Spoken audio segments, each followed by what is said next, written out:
War Collectible channel. My name is stevemnsn, and I am the Civil War Guru.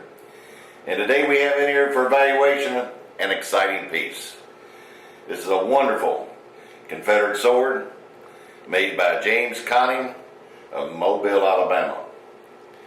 This is a cavalry sword, and it is unusual. If you look at it, this sword has been silver plated. Now, it could have been done at the inception of the sword, or it could have been done years later when they were in the UCV posts. It was common in the United Confederate Veterans Post where they would paint a sword gold or paint it silver and they had it on display. But my personal opinion is this sword has always been silver plated. So let's look at the sword. The construction is the same as most of the Confederate swords in the cavalry version. The mounts, the two hangers, they're made of brass. And of course they are plated as we talked. The rings are iron. And that's the way it should be on a James Conning.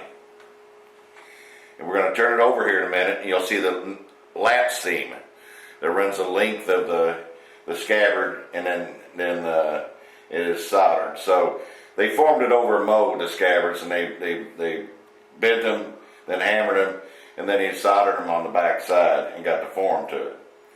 The drag is steel, and of course it's plated. But then we look at the condition of the overall sword. There's actually no dings in it whatsoever.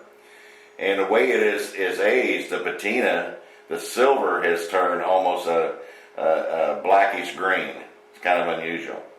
Now let's look at the handle. The handle has 100% of the leather on it.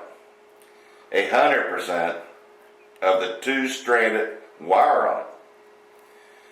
And all you see on the grip itself is where the leather is flaked over the years. And on Conning's swords they're marked two ways. Some of them are marked with the name and address on the blade up by the hilt, and then some are not marked and have serial numbers. This particular sword has serial number 87 stamped into the pommel cap there, and we'll get a close-up of that here in a second. And again, it's a two-brand standard cavalry issue. And now let's take the sword out of the scabbard and we'll get a good look at it. Alright, now we got the sword out of the scabbard. You can see the blade. It's a wonderful condition blade.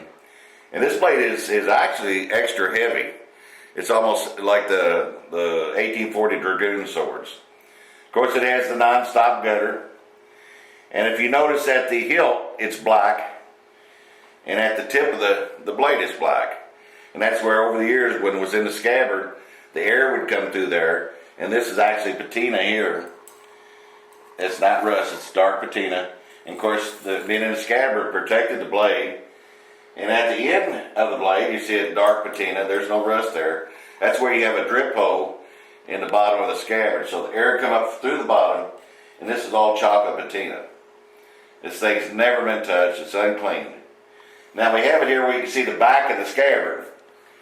And I'm just going to run my little pointer down here. There's the lap seam. And you can see that it's been, most lap seams are really, I guess, kind of jump out at you. This one's been polished and buffed over and then plated over top of it. That's what leads me to believe that this sword was plated at the factory. James Conning was a silversmith prior to the Civil War.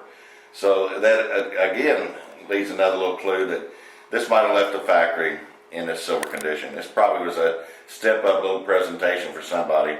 Somebody wanted a sword that's a little bit nicer, and so he silver-plated it. But this is an absolute wonderful condition, untouched, right out of the attic. Now I'm going to step back and we'll let the music play, and the cameraman will get up close on the pommel cap. We can see the stamping on it and some close-ups of the guard and the grip. But from the old Civil War Guru, I think this is one of the most fantastic swords that we had a chance to look at. And I will put a value on this thing from $5,500 to $6,500. So from the Civil War Guru, have a great day.